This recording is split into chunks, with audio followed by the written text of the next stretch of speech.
السلام علیکم۔ آخر ایک سچے مومن کی پہچان کیا ہے؟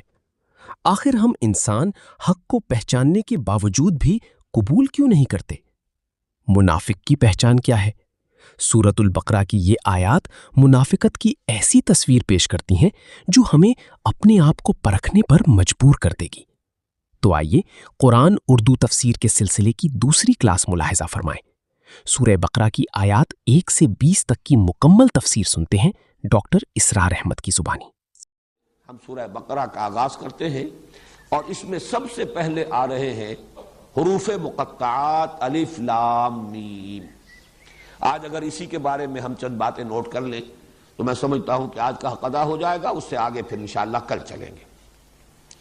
حروف مقطعات کے بارے میں چند باتیں تو وہ ہیں کہ جو بالکل قطعی ہیں، متفق علیہ، وہ پہلے نوٹ کر لیجئے۔ مقطعات انہیں کیوں کہا جاتا ہے؟ قطع کاٹا، قطع ٹکڑے ٹکڑے کر دیا۔ یہ قطع سے باب تفعیل ہے، تقطیع، قطع یقطع تقطیع، ٹکڑے ٹکڑے کر دینا۔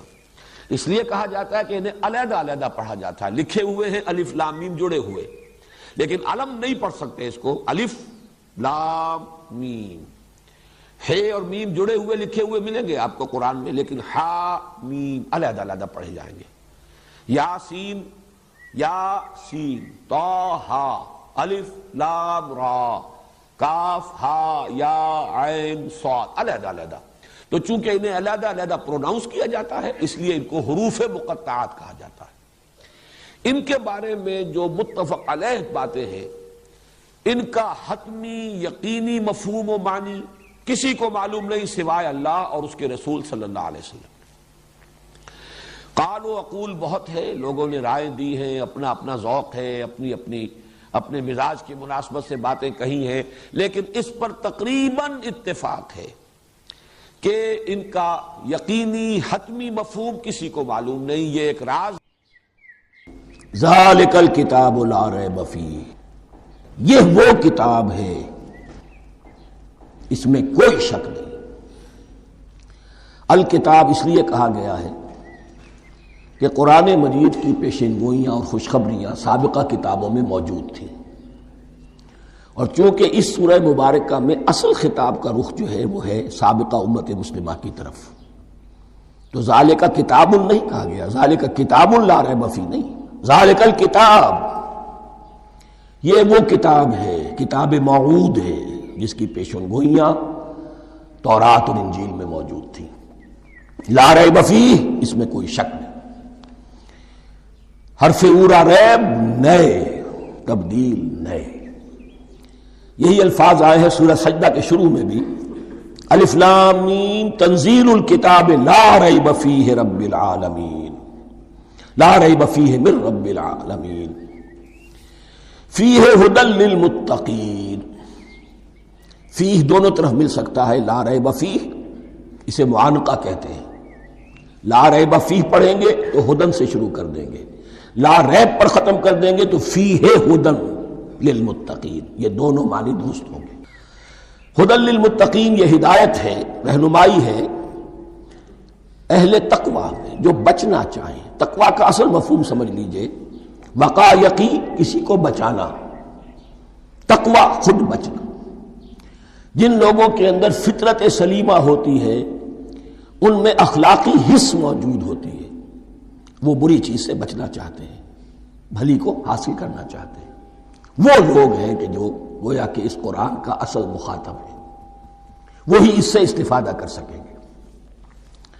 الذین یؤمنون بالغیب، اب ان کے کچھ اوصاف، یہ اصل میں بہت زیادہ واضح ہوتا ہے تعویل خاص کے اعتبار سے کہ دیکھ لو، درخت کو اپنے پھل سے پہچانتے ہیں، اس قرآن کے پھل موجود ہیں نا، یہ ابو بکر اور عمر اور عثمان اور علی کون ہیں؟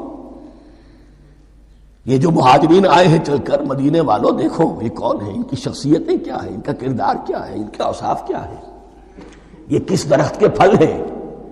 یہ اس بینہ کے پھل ہیں، یہ اس ذکرہ کے پھل ہیں۔ بینہ رسول من اللہ یتلو صحفا مطہرۃ فیہا کتب قیمہ، یہ اس شجرہ مبارکہ کے پھل ہیں۔ دیکھ لو ان کے کیا شب و روز ہیں، الذین یؤمنون بالغیب، جو غیب پر ایمان رکھتے ہیں۔ تعویل عام کے اعتبار سے اس کا بہت اہم مفہوم ہوگا، جو یہ طے کر لے کہ سوائے مادے کی دنیا کے مجھے اس سے آگے جانا ہی نہیں، unless I can verify۔ آپ کو معلوم ہے کہ میٹیریل جو حقائق ہیں وہ تو آپ ویریفائی کر سکتے ہیں، آنکھ سے دیکھ سکتے ہیں، کان سے سن سکتے ہیں، ویریفائڈ ہیں۔ جو یہ سمجھ لے گا کہ اس کے بیونڈ کچھ نہیں ہے، اس کے لیے قرآن میں کوئی ہدایت نہیں۔ ہدایت قرآنی کا نقطہ آغاز یہ ہے کہ انسان یہ سمجھ لے کہ جو اصل حقیقت ہے وہ مستور ہے، نگاہوں سے چھپی ہوئی ہے۔ سامنے جو کچھ نظر آ رہا ہے،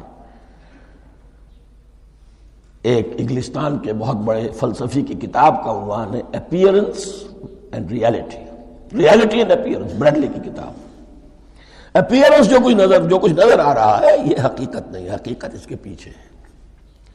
اور کنفیوشس کا ایک جملہ ہے جو بہت بڑا حکیم اور فلسفی تھا، چین کا بہت بڑا حکیم اور فلسفی، اور ہو سکتا ہے کہ نبی ہو، واللہ عالم، ہم کہہ نہیں سکتے۔ اس کی تعلیم بڑی اخلاقی تعلیم ہے، اور اس کا جملہ سنیے، یہ یؤمنون بالغیب کی اس سے زیادہ صحیح تشریح ممکن نہیں ہے۔ There are certain things, there's nothing more real than what cannot be seen, and there's nothing more certain than what cannot be heard۔ وہ حقائق جو آنکھوں سے نہیں دیکھے جا سکتے اور کانوں سے نہیں سنے جا سکتے، ان سے زیادہ یقینی اور واقعی حقائق اور کوئی نہیں۔ There's nothing more real than what cannot be seen, and there's nothing more certain than what cannot be heard۔ الذین یؤمنون بالغیب ویقیمون الصلاۃ، نماز قائم کرتے ہیں، ومما رزقناہم ینفقون، اور جو کچھ ہم نے انہیں دیا ہے اس میں سے خرچ کرتے ہیں، خیر میں، بھلائی میں، نیکی میں، ابنائے نو کی حاجات کو رفع کرنے میں، لوگوں کی تکلیفیں دور کرنے میں، خود اللہ کے لیے، اللہ کی رضا جوئی کے لیے، اللہ کو قرض حسنہ دیتے ہوئے۔ والذین یؤمنون بما انزل الیک وما انزل من قبلک، اور وہ کہ جو ایمان رکھتے ہیں اس پر بھی جو آپ پر نازل کیا گیا ہے محمد صلی اللہ علیہ وسلم، اور اس پر بھی کہ جو آپ سے پہلے نازل کیا گیا۔ یہ بہت اہم الفاظ ہیں، اس لیے کہ عام طور پر آج کل ہمارے ہاں یہ خیال پھیلا ہوا ہے کہ یہ تورات اور انجیل کے پڑھنے کا کوئی فائدہ نہیں، کوئی ضرورت نہیں۔ کوئی ضرورت نہیں کی حد تک تو شاید بات صحیح ہو، لیکن کوئی فائدہ نہیں، یہ بالکل غلط ہے۔ یہ ابتدا ہے قرآن کی، اور کس قدر اہتمام کے ساتھ کہا جا رہا ہے۔ ایمان صرف قرآن پر نہیں، اس پر بھی کہ جو اس سے پہلے نازل کیا گیا۔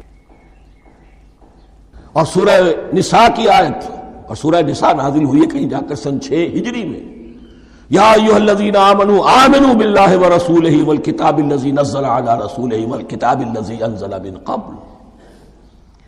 تو اس سے ایمان جو ہے تورات پر اور انجیل پر اور زبور پر اور صحف ابراہیم پر، اجمالی ایمان کی جو اہمیت ہے اس کو اچھی طرح سمجھ لیجیے۔ البتہ یہ ہے کہ چونکہ ہم سمجھتے ہیں اور جانتے ہیں کہ ان کتابوں میں تحریف ہو گئی ہے، لہذا ان کتابوں کی کوئی شے قرآن پر حجت نہیں ہوگی۔ جو چیز قرآن سے ٹکرائے گی ہم اس کو رد کر دیں گے، ان کتابوں کی کسی شے کو دلیل کے طور پر نہیں لائیں گے۔ لیکن جہاں قرآن مجید کی کسی بات کی نفی نہ ہو رہی ہو تو بہت سے حقائق ہمیں ان کتابوں ہی سے ملتے ہیں۔ انبیاء کے مابین جو زمانی ترتیب ہے، کرونالوجیکل آرڈر جو ہے، وہ تو ہمیں تورات سے ملتا ہے، قرآن میں تو نہیں۔ قرآن میں کبھی حضرت نوح کا ذکر بعد میں ہے، حضرت موسیٰ کا پہلے، وہاں تو کسی اور پہلو سے ترتیب آتی ہے، لیکن وہاں ہمیں تاریخ ملتی ہے ابراہیم کی، اسحاق کی، یعقوب کی، انبیاء بنی اسرائیل کی، موسیٰ کی، عیسیٰ کی، یہ ساری چیزیں۔ تو اس کی اہمیت جو ہے اس کو سمجھ لیجئے۔ والذین یؤمنون بما انزل الیک وما انزل من قبلک وبالآخرۃ ھم یوقنون، آخرت پر وہ یقین رکھتے ہیں۔ نوٹ کرنے والی بات کیا ہے کہ باقی سب چیزوں کے لیے لفظ ایمان آیا، آخرت کے لیے ایقان کیوں؟ واقعہ یہ ہے کہ انسان کے عمل کے اعتبار سے سب سے زیادہ مؤثر شے ایمان بالآخرہ ہے۔ ایمان بالآخرہ ہے تو عمل سیدھا رہے گا کہ ہاں مجھے جواب دہی کرنی ہے، جانا ہے، اٹھنا ہے، اللہ کے حضور حاضری ہے۔ اگر یہ یقین ہے تو عمل صحیح ہوگا۔ اس میں کمی ہو گئی تو توحید جو ہے وہ بھی بس ایک عقیدہ، ایک ڈوگما بن کے رہ جائے گی۔ ایمان بالرسالت بھی بدعات کو جنم دے گا۔ عید میلاد نبی منا لیجئے اور کچھ عشقیہ اشعار کہہ دیجئے، نعتیہ اشعار کہہ دیجئے، اللہ اللہ خیر صلی اللہ، یہ ایمان بالرسالت کے مظہر ہوں گے۔ عمل انسان کا درست ہوتا ہے آخرت کے یقین کے ساتھ۔ وَبِالْآخِرَةِ هُمْ يُوقِنُونَ، آخرت پر انہی کا یقین ہے، انہی کا یقین ہے۔ یہ حصر بھی ہے اس اعتبار سے کہ یہودی میں مدعی تھے کہ ہم آخرت پر یقین رکھتے ہیں، یہاں کنٹراسٹ دکھایا جا رہا ہے، آخرت پر یقین رکھنے والے یہ لوگ ہیں، اور تعویل خاص کے اعتبار سے وہ لوگ موجود ہیں تمہاری نگاہوں کے سامنے۔ 13 برس کی محنت کی کمائی محمد الرسول اللہ صلی اللہ علیہ وسلم کی، اس کتاب کی، یتلو علیہم آیاتہ ویزکیہم ویعلمہم الکتاب والحکمہ، اس کا جو نتیجہ ہے وہ تمہارے سامنے۔ اولئک علی ھدی من ربہم، یہ وہ لوگ ہیں جو اپنے رب کی طرف سے ہدایت پر ہیں۔ وہ ابتدائی ہدایت بھی ان کے پاس تھی اور یہ تکمیلی ہدایت بھی، قرآن پر بھی ان کا یقین پورا ہے اور محمد کا اتباع بھی وہ کر رہے ہیں۔ وَأُولَٰئِكَ هُمُ الْمُفْلِحُونَ، اور یہی وہ لوگ ہیں جو فلاح پانے والے ہیں۔ فلاح کا لفظ بھی قرآن مجید کی بڑی اہم اصطلاح ہے، منزل مراد کو پہنچ جانا، کسی باطنی حقیقت کا عیا ہو جانا۔ اسی لیے اس پر پھر گفتگو انشاءاللہ ہوگی سورہ مومنون کے شروع میں، لیکن یہ کہ فلاح پانے والے، کامیاب ہونے والے اصل میں یہی لوگ ہیں۔ تو گویا کہ تعویل خاص میں صحابہ کرام کی طرف اشارہ ہو گیا، تعویل عام میں ہر شخص کو بتا دیا گیا اگر قرآن کی ہدایت سے مستفید ہونا ہے تو یہ اوصاف اپنے اندر پیدا کرو۔ اب دوسرا گروہ، ان الذین کفروا سواء علیہم انذرتہم ام لم تنذرہم لا یؤمنون، یقیناً جن لوگوں نے کفر کیا، اور یہاں مراد کیا ہے؟ جو کفر پر اڑ گئے ہیں۔ اس کو ہم تعویل عام میں نہیں لے سکتے، اس لیے کہ اگر تو ہم اس کو عام میں لے لیں گے تو اس کے معنی تو یہ ہوں گے جس شخص نے کسی وقت کفر کیا اب وہ ہدایت پر آ ہی نہیں سکتا۔ نہیں، یہ بات نہیں ہے۔ کوئی کفر میں ہے، وہ غالطے کی بنا پر ہے، عدم توجہی کی بنا پر ہے، حق اس پر واضح نہیں ہوا ہے اس لیے ہے، تو آپ اسے سمجھائیں گے، انذار و تبشیر سے اسے فائدہ ہو جائے گا، واعظ و نصیحت سے فائدہ ہو جائے گا۔ ایک وہ ہے کہ جو حق کو سمجھ کر، پہچان کر اور پھر اڑ گئے، ضد کی وجہ سے، ہٹ دھرمی کی وجہ سے، تعصب کی وجہ سے، تکبر کی وجہ سے، حسد کی وجہ سے۔ ان الذین کفروا، ایسے لوگوں کا معاملہ کیا ہے؟ سواء علیہم انذرتہم ام لم تنذرہم لا یؤمنون، برابر ہے ان کے لیے خواہ آپ انہیں سمجھائیں خواہ نہ سمجھائیں، ڈرائیں نہ ڈرائیں، انذار فرمائیں نہ کریں، لا یؤمنون، وہ ایمان لانے والے نہیں۔ وہی بات جو میں نے کہی تھی کہ سوتے کو جگایا جا سکتا ہے، جاگتے کو کیسے جگائیں؟ ختم اللہ علی قلوبہم وعلی سمعہم وعلی ابصارہم غشاوہ، ان کے دلوں پر اللہ نے مہر کر دی ہے۔ کیوں کر دی ہے؟ یہ ابتداءً مہر نہیں ہوئی، جب حق کو پہچان کر انہوں نے رد کر دیا، اس کی پاداش میں، اس کی سزا کے طور پر۔ ختم اللہ علی قلوبہم، اللہ نے ان کے دلوں پر مہر کر دی ہے، وعلی سمعہم، اور ان کی سماعت پر بھی، وعلی ابصارہم غشاوہ، اور ان کی آنکھوں کے سامنے پردہ پڑ چکا ہے۔ یہ مضمون سورہ یاسین کے شروع میں پھر آئے گا بہت شر و بست کے ساتھ۔ وَلَهُمْ عَذَابٌ عَظِيمٌ، اور ان کے لیے تو اب بہت بڑا عذاب ہے۔ یہ دوسرا گروہ ہو گیا، ایک رکوع میں دو کو سمیٹ لیا گیا، کل ابھی 7 آیتیں ہوئی ہیں۔ ایک وہ گروہ جس نے قرآن مجید کی دعوت سے صحیح صحیح استفادہ کیا، ان میں طلب ہدایت کا مادہ موجود تھا، ان کی فطرتیں سلیم تھیں، ان کے سامنے دعوت آئی، قبول کی، اور قرآن کے بتائے ہوئے راستے پر چلے۔ وہ گلے سرسبد ہیں، وہ شجرہ قرآنی کے نہایت مبارک اور مقدس، وہ اس کے پھل ہیں۔ ایک گروہ وہ ہے جس نے حق کو پہچانا لیکن اس کو رد کر دیا اپنے تعصب یا ہٹ درمی کی وجہ سے۔ ان کا ذکر آ گیا بہت اختصار کے ساتھ، اس لیے کہ ان کا ذکر آپ کو بہت تفصیل سے مکی صورتوں میں ملے گا۔ اب آیا تیسرا گروہ، وَمِنَ النَّاسِ، اور لوگوں میں کچھ ایسے بھی ہیں، مَن يَقُولُ آمَنَّا بِاللَّهِ وَبِالْيَوْمِ الْآخِرِ وَمَا هُم بِمُؤْمِنِينَ، جو کہتے تو یہ ہے کہ ہم ایمان رکھتے ہیں اللہ پر بھی اور یوم آخر پر بھی، مگر وہ حقیقت میں مومن نہیں ہے۔ یہاں ایک بات سمجھ لیجئے، اکثر اور بیشتر مفسرین نے اس تیسری کیٹیگری کے بارے میں یہی رائے قائم کی ہے کہ یہ منافقین مذکور ہیں یہاں، اگرچہ لفظ منافق یا لفظ نفاق نہیں آیا یہاں، لیکن مولانا امیر احسن اصلاحی صاحب نے ایک رائے ظاہر کی ہے جو بڑی قیمتی ہے، وہ یہ کہ یہاں ایک کردار کا نقشہ کھینچ دیا گیا ہے، غور کرنے والے غور کر لیں، دیکھ لیں، جس پر بھی وہ چسپاں ہو جائے۔ اور بالفعل جب یہ آیات نازل ہو رہی تھیں تو دو طبقات پر یہ کردار نگاری جو ہے، یہ جو شخصیت کا ہیولہ کھینچا جا رہا ہے، وہ دو کے اوپر راست آ رہا تھا۔ ایک علماء یہود، وہ بھی کہتے تھے کہ ٹھیک ہے محمد جو کہہ رہے ہیں ہم بھی اللہ کو مانتے ہیں، آخرت کو بھی مانتے ہیں، اسی لیے یہاں رسالت کا ذکر نہیں ہے۔ بھئی ہم محمد ہی کو نہیں مانتے نا صلی اللہ علیہ وسلم، باقی اگر 1.25 لاکھ نبی آئے ہیں تو باقی 1.25 لاکھ کو تو ہم مانتے ہیں، ایک محمد کو نہیں مانا، ایک عیسیٰ کو نہیں مانا، بس۔ تو ہمیں بھی مانا جانا چاہیے کہ ہم بھی مسلمان ہیں۔ ایک یہ ان کی رائے ہے، اور واقعہ یہ ہے کہ یہاں اس طریقے کا تذکرہ ہو رہا ہے کہ جس سے ان کا کردار بھی جھلک رہا ہے، روح سخن ان کی طرف جا رہا ہے۔ مجھے یاد ہے اپنی 10ویں جماعت کے زمانے میں دہلی میں نے دیکھا تھا کہ ناٹ سرکس، وہاں کا ایک بڑی مارکیٹ ہوتی تھی، تو جوتے کی ایک دکان پہ ایک بہت بڑا جوتا لٹکایا ہوا تھا، بہت بڑا، اور لکھا تھا free to whom it fits, جس کے پاؤں میں یہ ٹھیک ٹھیک آ جائے وہ لے جائے اس کو۔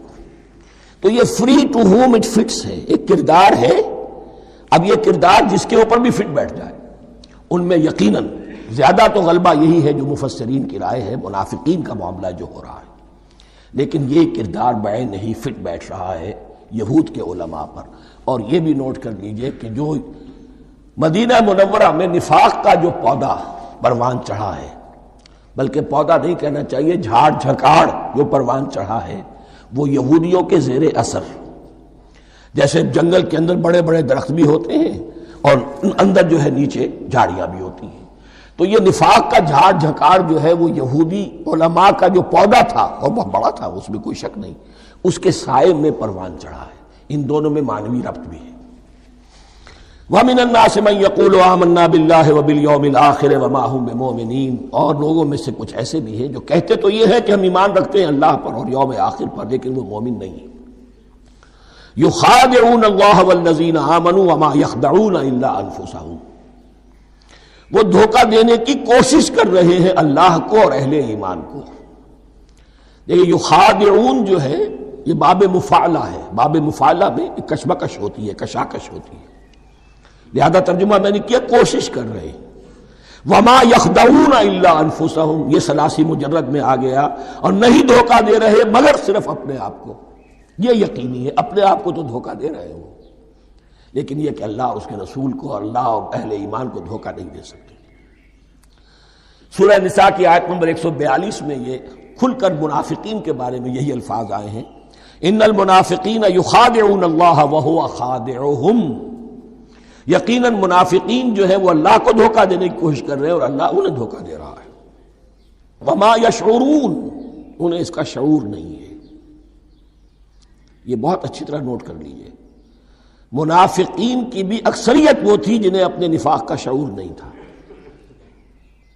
وہ اپنے تئیں سمجھتے تھے اپنے آپ کو مسلمان، وہ کہتے تھے یہ بے وقوف لوگ ہیں، محمد رسول اللہ کے بارے میں کہتے تھے یہ خام خواہ جو ہے انہوں نے لڑائی بھڑائی مول لے لی ہے اہل مکہ کے ساتھ، کیا ضرورت ہے، امن کے ساتھ جو ہے بات کرنی چاہیے۔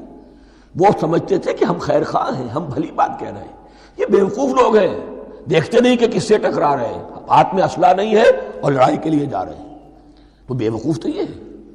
لیکن وہ سمجھتے تھے کہ ہم تو بڑے مخلص ہیں، ہم مسلح ہیں، تو ما یشعرون بہت ضروری ہے۔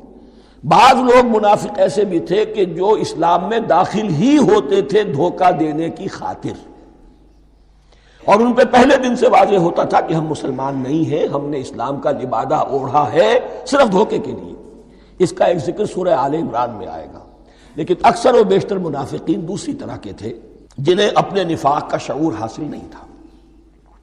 فی قلوبہم مرض، ان کے دلوں میں ایک روگ ہے، بیماری ہے۔ یہ روگ اور بیماری کیا ہے؟ ایک لفظ میں اس کو تعبیر کیا جائے، کردار کی کمزوری، ویکنس آف کیریکٹر۔ ایک شخص وہ ہوتا ہے کہ جو سمجھتا ہے یہ حق ہے، ہر سے بعد آباد، اب جو ہو سو ہو۔ ایک حق کو حق پہچان کر رد کر دیتا ہے، وہ کافر ہو گیا۔ ایک حق کو حق پہچان کر آیا تو صحیح، لیکن ویکنس آف کیریکٹر کی وجہ سے قوت ارادی کمزور ہے، آخرت بھی چاہتے ہیں، دنیا کو بھی ہاتھ سے دینے کو تیار نہیں، یہاں کا بھی کوئی نقصان نہ ہو اور آخرت کا بھی سارا بھلا ہمیں مل جائے۔ یہ وہ لوگ ہیں در حقیقت کہ اس کو کہا روگ۔ فی قلوبہم مرض فزادہم اللہ مرضا، تو اللہ نے ان کے مرض میں اضافہ کر دیا۔ یہ اللہ کی سنت ہے، آپ حق پر چلنا چاہیں، حق کا راستہ آپ کے لیے آسان کر دے گا۔ آپ برائی کی طرف جانا چاہیں، بڑی سے بڑی برائی آپ کے لیے ہلکی ہوتی چلی جائے گی، کوئی خاص بات ہی نہیں، چلو یہ بھی کر گزرو، جب یہ کر لیا تو یہ بھی کر گزرو۔ اور اگر آپ بین بین لٹکنا چاہیں تو اللہ اسی پہ چھوڑ دیتا ہے۔ ٹھیک ہے، آپ سمجھتے ہیں ہم کامیاب ہو رہے ہیں، ہم نے مسلمانوں کو بھی دھوکہ دے لیا، وہ ہمیں مسلمان سمجھتے ہیں، اور یہودیوں کو بھی دھوکہ دے لیا، وہ سمجھتے ہیں کہ ہم ان کے ساتھی ہیں، تو سمجھا کامیاب ہو رہے ہیں، حقیقت میں کامیابی نہیں۔ فی قلوبہم مرض فزادہم اللہ مرضا ولہم عذاب علیم بما کانوا یکذبون، اور ان کے لیے تو دردناک عذاب ہے۔ عذاب عظیم کا لفظ آیا تھا اوپر کفار کے لیے، وَلَهُمْ عَذَابٌ عَظِيمٌ، 7ویں آیت ختم ہوئی، اور عذاب علیم کا لفظ آیا یہاں، ان کے لیے دردناک المناک عذاب ہے، بما کانوا یکذبون، بسبب اس جھوٹ کے جو وہ بول رہے تھے۔ وَإِذَا قِيلَ لَهُمْ لَا تُفْسِدُوا فِي الْأَرْضِ، اور جب ان سے کہا جاتا تھا مت فساد کرو زمین میں، مراد کیا ہے اس سے؟ کہ جب محمد کو مان لیا کہ اللہ کے رسول ہیں، اب ٹھیک ٹھیک پیروی کرو، ان کے پیچھے چلو، ان کا حکم ہے تو جنگ کے لیے نکلو، ان کی طرف سے تقاضا آتا ہے مال پیش کرو، اور اگر تم اس سے کتراتے ہو تو فساد مچا رہے ہیں، جماعتی زندگی کے اندر فتنہ و فساد پیدا کر رہے ہیں۔ وَإِذَا قِيلَ لَهُمْ لَا تُفْسِدُوا فِي الْأَرْضِ قَالُوا إِنَّمَا نَحْنُ مُصْلِحُونَ، وہ کہتے تھے نہیں ہم تو صلح کرانے والے ہیں، اصلاح کرنے والے ہیں، ہم چاہتے ہیں لڑنا بھیڑنا کوئی اچھی بات نہیں ہے، ٹکراؤ تصادم یہ کوئی اچھے کام تھوڑا ہی ہے، بس ٹھنڈے ٹھنڈے دعوت دیتے رہو، جو چاہے قبول کر لے، جو چاہے رد کر دے، خام خواہ یہ ٹکرانا اور یہ جنگ کرنا اور اللہ کے دین کو غالب کرنے کے لیے یہ قربانی دو اور یہ مصیبت جھیلو اور یہ مشقت برداشت کرو اور یہ چیز چھوڑو اور یہ ترک کرو، یہ کاہے کے لیے؟ وَإِذَا قِيلَ لَهُمْ لَا تُفْسِدُوا فِي الْأَرْضِ قَالُوا إِنَّمَا نَحْنُ مُصْلِحُونَ أَلَا إِنَّهُمْ هُمُ الْمُفْسِدُونَ وَلَٰكِن لَا يَشْعُرُونَ، آگاہ ہو جاؤ کہ وہی ہے مفسد، فساد پھیلانے والے۔ اس لیے کہ محمد رسول اللہ کی دعوت ہے زمین میں اصلاح کے لیے، اس اصلاح کے لیے کچھ آپریشن کرنا پڑے گا۔ مریض اس درجے کو پہنچ چکا ہے کہ آپریشن کے بغیر اس کی شفا نہیں ہوگی، اب اگر تم اس کے راستے میں رکاوٹ بنتے ہو تو در حقیقت تم فساد مچا رہے ہو، لیکن تمہیں اس کا شعور نہیں۔ الا انہم ہم المفسدون ولکن لا یشعرون، پھر دیکھیے نوٹ کیجئے، شعور نہیں ہے۔ شعوری نفاق اور شے ہے، غیر شعوری نفاق ہے کہ جس کا یہ سارا تذکرہ ہو رہا ہے۔ وَإِذَا قِيلَ لَهُمْ آمِنُوا كَمَا آمَنَ النَّاسُ، اور جب ان سے کہا جاتا ہے ایمان لاؤ جیسے دوسرے لوگ ایمان لائے ہیں، آخر دیکھو دوسرے یہ اہل ایمان ہیں، جب بلاوا آتا ہے فوراً لبیک حاضر ہوتے، جو بھی ہو یہ تم جو ہے آخر تم نے اور روش اختیار کی۔ وَإِذَا قِيلَ لَهُمْ آمِنُوا كَمَا آمَنَ النَّاسُ قَالُوا أَنُؤْمِنُ كَمَا آمَنَ السُّفَهَاءُ، وہ کہتے ہیں کہ کیا ہم ایمان لائے جیسے یہ بے وقوف لوگ ایمان لائے؟ انہیں تو اپنے نفع کی فکر، نہ نقصان کی فکر، نہ خطرات کا کوئی خیال، نہ اندیشوں کا کوئی گمان، جان جائے مال جائے، اولاد کو چھوڑ دیں، گھر بار چھوڑ کے آ گئے ہیں، ان سے بڑے بے وقوف کون ہوں گے؟ بال بچے چھوڑ آئے ہیں، کفار مکہ کے رحم و کرم پر، سرداران قریش جو چاہے ان کے ساتھ کریں. تو یہ تو بے وقوف لوگ ہیں. آج کل آپ کہتے ہیں ایسے ہی لوگوں کو فینیٹکس ہیں. یہ فینیٹکس ہیں. دیکھ بھال کر چلنا چاہیے، دائیں بائیں دیکھ کر چلنا چاہیے، نفع نقصان کا خیال کر کے چلنا چاہیے. چاہے حق ہے ٹھیک ہے، لیکن بہرحال اپنی مصلحتوں کو بھی اور اپنی اہل و عیال کی مصلحتوں کو بھی دیکھنا چاہیے. یہ لوگ تو معلوم ہوتا ہے کہ بالکل دیوانے ہو گئے، فینیٹکس ہو گئے. وَإِذَا قِيلَ لَهُمْ آمِنُوا كَمَا آمَنَ النَّاسُ قَالُوا أَنُؤْمِنُ كَمَا آمَنَ السُّفَهَاءُ أَلَا إِنَّهُمْ هُمُ السُّفَهَاءُ وَلَٰكِن لَّا يَعْلَمُونَ. آگاہ ہو جاؤ کہ وہی بے وقوف ہیں لیکن انہیں علم نہیں ہے. وہ صادق الایمان جو ایمان کی ہر تقاضے کو پورا کرنے کے لیے ہر وقت حاضر ہیں، ان سے بڑا عقل مند کوئی نہیں، ان سے بڑا سمجھدار کوئی نہیں. انہوں نے یہ جان لیا ہے کہ اصل زندگی آخرت کی زندگی ہے، یہ نہیں ہے. یہ تو عارضی ہے. کل نہیں آج ختم ہو جائے، آج نہیں ابھی ختم ہو جائے، کیا فرق پڑے گا؟ جانا تو ہے، اب نہیں تو کل، کل نہیں تو پرسوں، جانا تو ہے. تو عقل تو ان کے اندر ہے. الا انہم ہم السفہاء ولکن لا یعلمون. وَإِذَا لَقُوا الَّذِينَ آمَنُوا قَالُوا آمَنَّا. اور جب یہ ملتے ہیں ان سے جو اہل ایمان ہیں تو کہتے ہیں ہم بھی ایمان رکھتے ہیں. اب یہ ان دونوں پر آئے گا. عام جو یہودی تھے وہ بھی کہتے تھے کہ ہم بھی تو آخر اللہ کو مانتے ہیں، آخرت کو مانتے ہیں. اور منافق تو تھے ہی جو رسول کو بھی مانتے تھے. وَإِذَا خَلَوْا إِلَىٰ شَيَاطِینِهِمْ. اور جب یہ اپنے شیطانوں کے پاس خلوت میں ہوتے ہیں. اور یہاں شیاطین سے مراد ہیں اہل کتاب یہود کے علماء، ان کے سردار، یا عبداللہ ابن ابی جو منافقین مدینہ کا سردار تھا. اگر وہ کبھی ملامت کرتا تھا، دیکھو تم تو معلوم ہوتا ہے بالکل مسلمانوں میں شامل ہی ہو گئے پوری طرح سے، تمہیں کیا ہو گیا، تم ہر بات مان رہے ہو.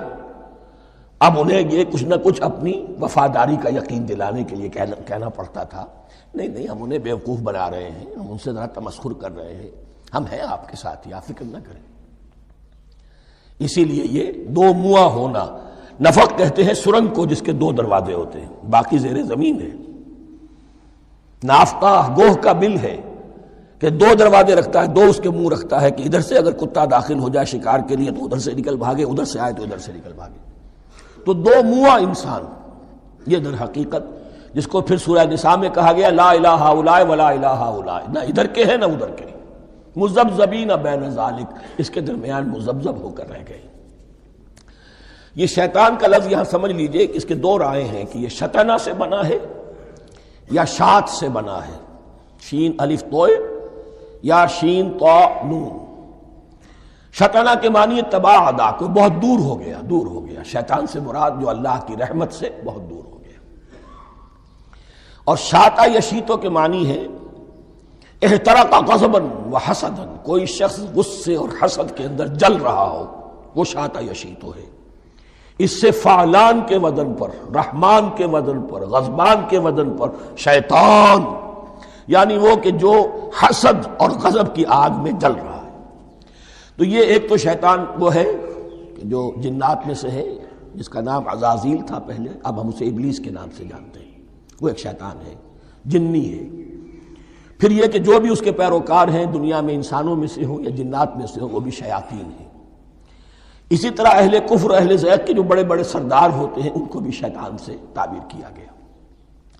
وَإِذَا خَلَوْا إِلَىٰ شَيَاطِینِهِمْ قَالُوا إِنَّا مَعَكُمْ. اور جب وہ خلوت میں ہوتے ہیں، علیحدگی میں ہوتے ہیں اپنے شیاطین کے پاس، سرداروں کے پاس، کہتے ہیں ہم تو آپ کے ساتھ ہیں. انما نحن مستہزئون، یہ تو ہم ان مسلمانوں کو بیوقوف بنا رہے ہیں، ان سے استہزاء کر رہے ہیں، تمسخر کر رہے ہیں. ہم تمسخر میں کہہ دیتے ہیں کہ ہم بھی آپ کے ساتھ ہیں، آمنا. اللہ یستہزئ بہم ویمدہم فی طغیانہم یعمہون. حقیقت کیا ہے کہ اللہ ان کا مذاق اڑا رہا ہے اور ان کو ڈھیل دے رہا ہے کہ وہ اپنے عقل کے اندھے پن میں بڑھتے چلے جائیں. اللہ تعالیٰ جیسا میں نے عرض کیا رسی دراز کرتا ہے. کوئی شخص غلط راستے پر جا رہا ہے تو جاؤ بھائی، فوراً تو نہیں پکڑتا، اگر فوراً پکڑ لے تو سیدھا ہو جائے گا، چلتے جائے، جہاں جانا چاہتے ہو جاؤ. تو ان کو بھی رسی دراز کر رہا ہے اللہ. لیکن یہ کہ اللہ یستہزئ بہم، یہ سمجھتے ہیں کہ مسلمانوں کا مذاق اڑا رہے ہیں. اصل میں مذاق ان کا اڑ رہا ہے اللہ کے نزدیک۔ وَيَمُدُّهُمْ فِي طُغْيَانِهِمْ يَعْمَهُونَ۔ اب یہاں ذرا نوٹ کر لیجئے، یہ دو لفظ آئیں گے، عین میم اور ہا، امہ ہے کے ساتھ، ایک ہے عین میم اور یا امج، تو عین اور میم تو مشترک ہے یا آخر میں فرق ہوگا، عین میم اور ہا ہوگا، اس کے معنی عقل کا اندھا، دل کا اندھا، آنکھیں تو ہے لیکن دل کا اندھا ہے، عقل کا اندھا ہے، اور عین میم یا جو آنکھوں کا اندھا ہو، عمیٌ اندھے، اعمیٰ اندھا۔ تو یہاں فرمایا انا معکم انما نحن مستہزئون اللہ یستہزئ بہم ویمدہم فی طغیانہم یعمہون۔ اللہ ان کو اس جو ان کی عقل کے اندھے پن میں جو یہ بڑھتے چلے جا رہے ہیں، اللہ بھی ان کی رسی دراز کر رہا ہے تاکہ یہ جہاں تک جانا چاہتے چلے جائیں۔ اولئک الذین اشتروا الضلالۃ بالہدی، یہ وہ لوگ ہیں کہ جنہوں نے ہدایت کے عوض گمراہی خرید لی ہے۔ دیکھیے بڑا پیارا انداز ہے یہ، ایک شخص کے سامنے دونوں آپشنز تھے، ایک نے گمراہی کو چھوڑا، ہدایت لے لی، چاہے قیمت دینی پڑی، تکلیفیں اٹھانی پڑی، آزمائشوں میں سے گزرنا پڑا، قربانیاں دینی پڑی، ہدایت لی، اور ایک شخص نے ہدایت دے کر گمراہی لے لی۔ آسانی تو ہو گئی، فوری تکلیف سے تو بچ گئے، لا الہ ہؤلاء ولا الہ ہؤلاء، دونوں طرف سے اپنے آپ کو بچا لیا، لیکن حقیقت میں سب سے زیادہ گھاٹے کا سودا یہی ہے۔ اولئک الذین اشتروا الضلالۃ بالہدی، ہدایت دے کر اور ضلالت خرید لی ہے، فما ربحت تجارتہم، تو ان کی تجارت ان کے حق میں ہرگز مفید نہیں ہوئی۔ اب یہاں بھی دیکھیے، را با اور ہے ہا، ربحا، اس کے معنی نفع، صحیح نفع، جائز نفع۔ را با اور وا، ربا، وہ سود، وہ بھی اضافہ ہے، وہ بھی بڑھوتری ہے، لیکن وہ حرام ہے۔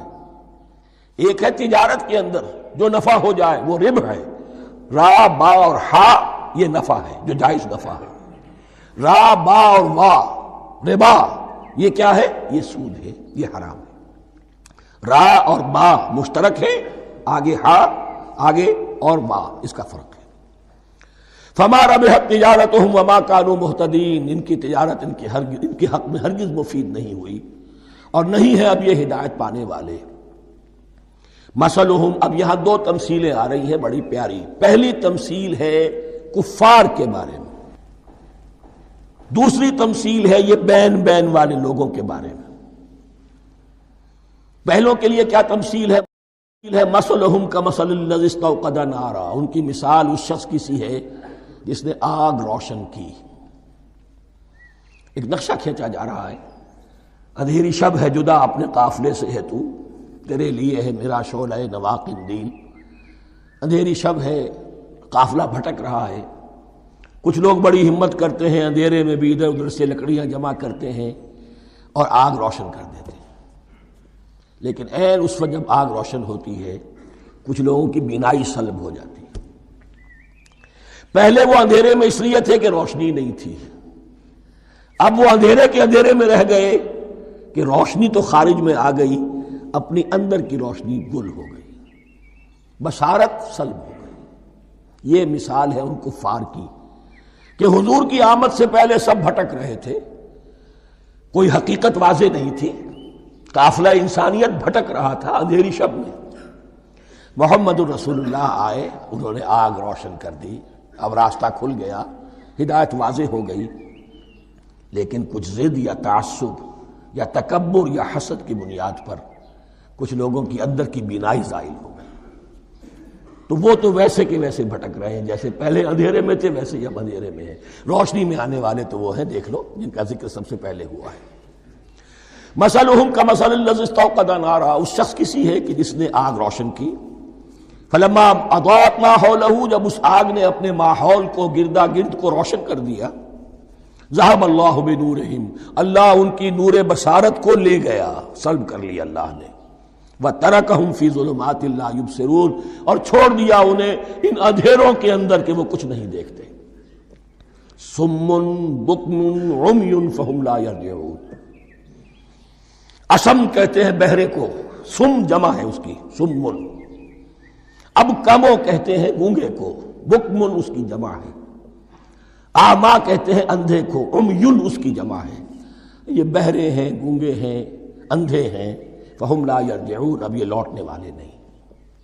یہ کون ہے؟ ابو جہل ہے، ابو لہب ہے، ولید بن مغیرہ ہے، عقبہ ابن ابی معیط ہے.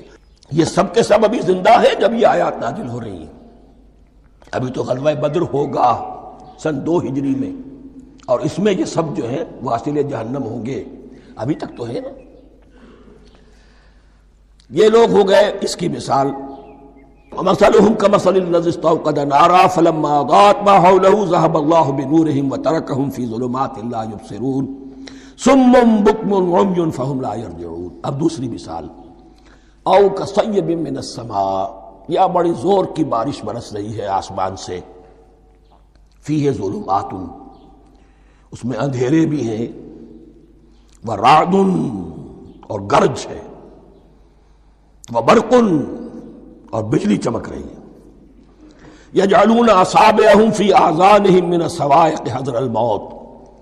کچھ لوگ ہیں کہ جو اپنی انگلیاں اپنے کانوں کے اندر ٹھوسے ہوئے ہیں کہ وہ جو کڑک ہے اس سے ان کی جانیں نہ نکل جائیں، موت نہ آ جائے. کڑکا ایسا ہے کہ اس کڑکے سے بچنے کے لیے اپنی انگلیاں اپنی کانوں میں ٹھوس رکھی ہیں. حذر الموت، موت کے خوف سے. واللہ محیط بالکافرین، اللہ ایسے کافروں کا احاطہ کیے ہوئے، بچ کر کہاں جائیں گے. یکاد البرق یخطف ابصارہم، قریب ہے کہ بجلی ان کی نگاہوں کو لے جائے، ان کی بینائی کو سلب کر لے. کلما اضاء لہم، لیکن ہوتا کیا ہے، جب ذرا روشنی ہوئی تو چل لیے. مشوا فیہ، بجلی چمکی، کچھ نظر آ گیا دائیں بائیں تو کچھ تھوڑا سا چل لیے. وَإِذَا أَظْلَمَ عَلَيْهِمْ، اور جب تاریکی ان پر طاری ہو گئی، قاموا، کھڑے کے کھڑے رہ گئے. یہ نقشہ ہے ان کا کہ ایک طرف بارش ہو رہی ہے، قرآن مجید ہے، آسمان سے نازل ہو رہا ہے، یہ ماہ مبارکہ ہے، یہ کتاب مبارکن ہے، لیکن یہ کہ اس کے ساتھ کڑکے ہیں، گرج ہے، کفر سے مقابلہ ہے، کفر کی طرف سے دھمکیاں ہیں، اندیشے ہیں، خطرات ہیں، امتحانات ہیں، آزمائشیں ہیں. ذرا کہیں حالات کچھ بہتر ہوئے، کچھ جسے بریدنگ سپیس کہتے ہیں ملی، تو تھوڑا سا چل لیے. ہم بھی مسلمان ہیں، کوئی خاص موقع نہیں ہے، کسی جنگ کے لیے بلایا نہیں جا رہا ہے، تو بڑھ چڑھ کے باتیں کر رہے ہیں، اپنے ایمان کا اظہار بھی کر رہے ہیں. جیسے ہی کوئی آزمائش آئی، قاموا، ٹھٹک کر کھڑے کے کھڑے رہ گئے. وَلَوْ شَاءَ اللَّهُ لَذَهَبَ بِسَمْعِهِمْ وَأَبْصَارِهِمْ، اللہ چاہتا تو ان کی سماعت اور بصارت کو بھی سلب کر لیتا، لیکن اللہ کا قانون یہی ہے، جو جہاں رہنا چاہے اس نے آزادی ارادہ دی ہے انسان کو. تم اگر مومن صادق بن کر رہنا چاہتے ہو، اس کو آسان کر دے گا تمہارے لیے. تم نے اپنے تعصب کی وجہ سے، اپنے تکبر کی وجہ سے کفر کا راستہ اختیار کیا، اللہ اسی کو کھول دے گا. تم بیچ میں لٹکنا چاہتے ہو، لٹکتے رہو. اللہ تعالیٰ جو ہے جبرن کسی کو نہ حق پہ لائے گا، نہ جبرن کسی کو باطل پر لے کر جائے گا. اس لیے کہ جبر اگر ہو تو پھر امتحان کا معاملہ ختم، پھر جزا و سزا بیکار ہے، غیر منطقی ہے، غیر معقول ہے. ان اللہ علی کل شیء قدیر، یقیناً اللہ تعالیٰ ہر چیز پر قادر ہے. یہ 2 رکوع اس اعتبار سے کہ انسانی شخصیتوں کا سمجھنا، اور جیسا کہ میں نے عرض کیا، تعویل عام ذہن میں رکھیے، جب بھی کبھی کوئی دعوت حق اٹھے گی، اگر وہ واقعتاً کل کے کل حق کی دعوت ہے اور اس میں انقلابی رنگ ہے کہ باطل سے پنجہ آزمائی کرنی ہے، باطل کو نیچا دکھانا ہے، حق کا غلبہ کرنا ہے، تو یہ 3 قسم کے افراد لازماً ہمیشہ وجود میں آ جائیں. ان کو پہچاننا، ان کے کردار کی جو اصل جو اس کے پیچھے پس منظر ہے، اس کو جاننا بہت ضروری ہے. اگر آپ اس تفسیر کے اگلے حصے اور قرآن مجید کی مکمل تفسیر سننا چاہتے ہیں تو ڈسکرپشن میں موجود پلے لسٹ لنک ضرور وزٹ کریں.